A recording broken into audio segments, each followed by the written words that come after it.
Hello Year 13, the Theory of Knowledge PPD is the final piece of work that we all do together as a top class. So I've just put this video together to show you how you might go about filling it in. It is the only part of this assessment that actually gets sent off to people at the IB. Your presentation video most likely won't be sent off, but they will see this and they'll use it to moderate your work and to check the grade that I've given you.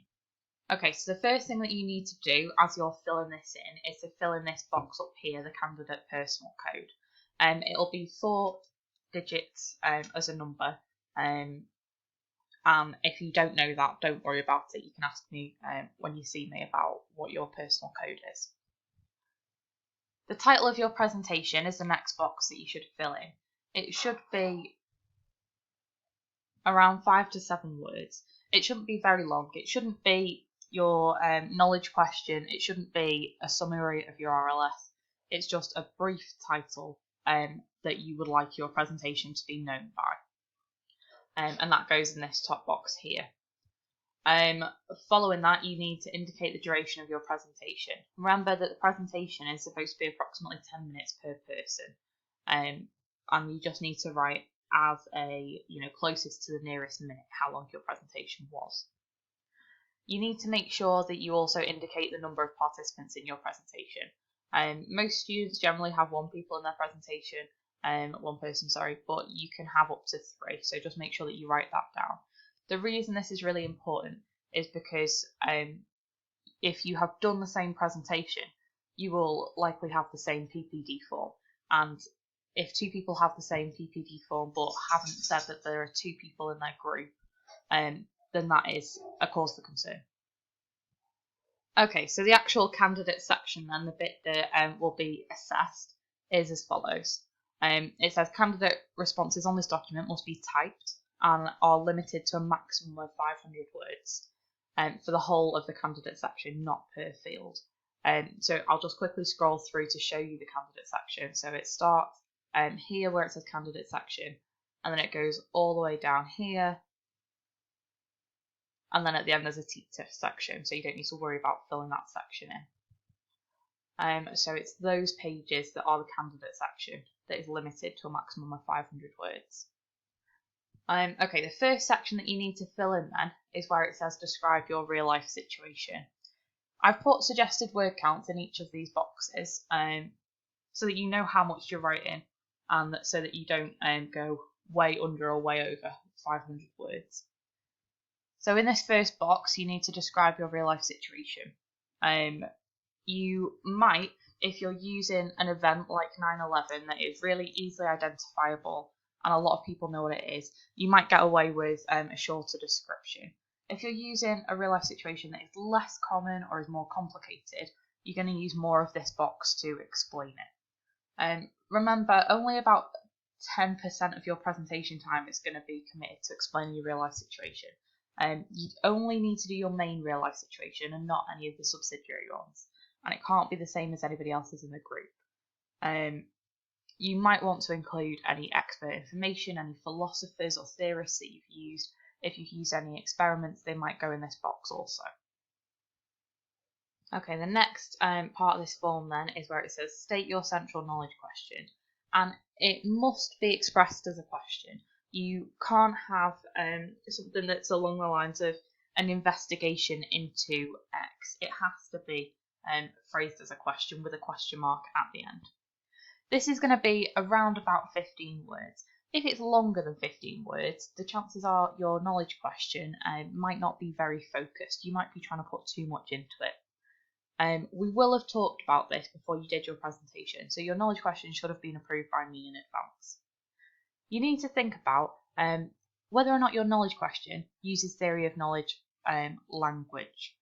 Is it open-ended? Does it meet the criteria to be a knowledge question? Generally, you might have an area of knowledge or a way of knowing or something like that as part of your question. You need to make sure that your knowledge question is not the same as any other person's in class, although you would probably know by now if it was.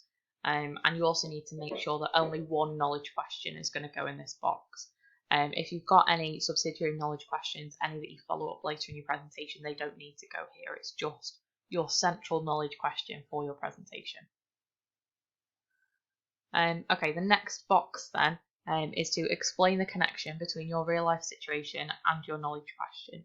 So essentially, you're just explaining the ladder of abstraction. You're explaining how you got from your real life situation to get to that knowledge question. How did you draw it out? How did you extract it? You're going to do this in around about 125 words. So it's a relatively big box, but it doesn't need to be filled. Don't worry about filling the box. You need to think about things like, how did you extract your knowledge question from your real life situation? So thinking about the ladder of abstraction and those steps that you took. You need to define any key terms in your knowledge question and any concepts that are associated with those key terms. For instance, if you're using the word experiment, you might want to define it and think about any of the concepts that are related to it and related to your RLS. So for instance, empirical evidence and statistics might be related with the term experiment. If you are thinking about religious knowledge systems, you might want to relate that to belief and faith as concepts. You want to think about how those key terms relate not only to your knowledge question, but also to your real life situation. This connection is going to be really specific to your knowledge question. So for instance, if I was to say, how does emotion impact the way we understand knowledge produced within the arts?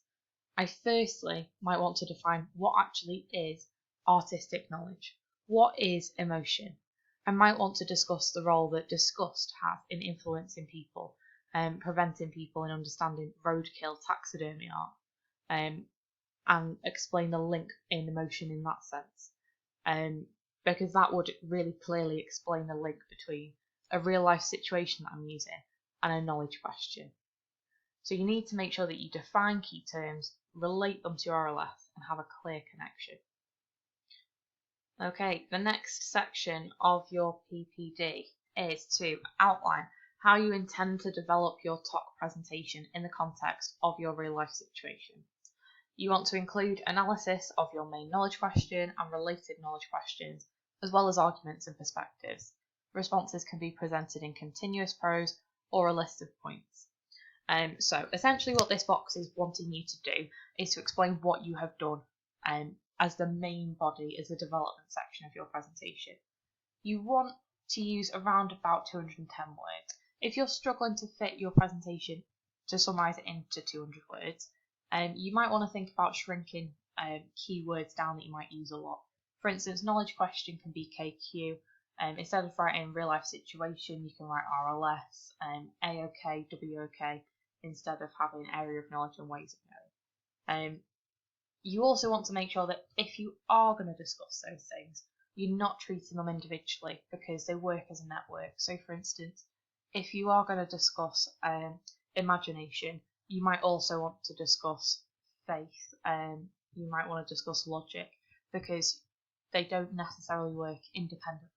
They work as a network of different ways of knowing together. Okay, so in this section, you're going to introduce your RLS and your knowledge question.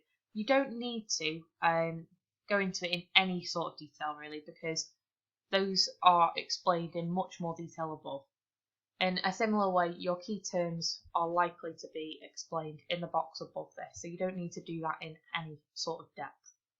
You do need to, though, explain your knowledge claim, and so this is one of the main points that you're going to be making. So remember, throughout your presentation, you are answering your knowledge question, and a knowledge claim is an answer to your knowledge question. You might be using evidence from your real life situations to support this. Perhaps you're going to include how ways of knowing are found and used within that evidence. You're always going to stay focused on the main points of your presentation, and by that I mean you're going to stay focused on what is your central knowledge question. You're always going to come back in the end to your real life situation. You need to make sure that you address multiple different perspectives as well, because this is an element that's on the mark scheme. You will have done this in your presentation, but make sure that you're outlining in your PPD the different perspectives that you are going to look at. If you've looked at, gun control, you might want to think about whether you have looked at different religious perspectives, different perspectives in different countries, for instance. If you are, you might want to take it on a different angle, and you might want to look at the perspectives of different ways of knowing or areas of knowledge. So, for instance, if you're looking at what is truth, you might be looking at the truth in history compared to the truth in art, compared to the truth in science, and you can look at perspectives through different disciplines. But you must make sure that you're explaining perspectives. What secondary knowledge questions arise? If you have any secondary knowledge questions arise, they're going to be explained in this section. Are there any issues that arise while looking at various perspectives? So, for instance, you might be limited in looking at Eastern medicine because you are writing from a Western perspective, for instance. You want to make sure that you're looking at both claims and counterclaims. You're not just putting forward one side of the argument. And also then, if you've got any other secondary RLSs, if you're looking at any different real life situations to support your arguments throughout, maybe to offer different perspectives, that you are using these in this section, and they are explained here. Okay, the final section then of this says, show the significance of your conclusions with particular reference to your real life situation and indicate how these conclusions might be relevant to other real life situations. You've got about 100 words for this section. What you need to remember is that this is a conclusion. Your presentation is based on a knowledge question, and so in your conclusion you have to have an overall answer to your knowledge question. What are the main conclusions that you are drawing? You might want to summarise the different perspectives. You definitely want to connect back to your original RLS. So you are thinking about what the answer to your knowledge question is, bearing in mind your original RLS. How is your original real life situation impacted? What other real life situations did you use to connect back to the main knowledge question? You might want to say that there's a bit of a grey area, that it's not a black and white answer, and you might want to think about the limitations of that. So how can that be overcome? Make sure you're explaining what the limitations are. You need to also make sure that you don't forget at this point that this is a theory of knowledge presentation. What I mean by that is that if your presentation is focused on testing on animals, your answer, your conclusion, is not discipline based. So it's not about the value of testing on animals. It's about why people think that. So it's about knowledge. Okay, so that is the whole of the PPD. The last section on page 3 is for your teacher to complete, and you don't need to touch that at all, because that will be where your mark and also the comments for your presentation go. But all of the first 2 pages you should have filled in, and then that's going to get submitted and uploaded onto Canvas.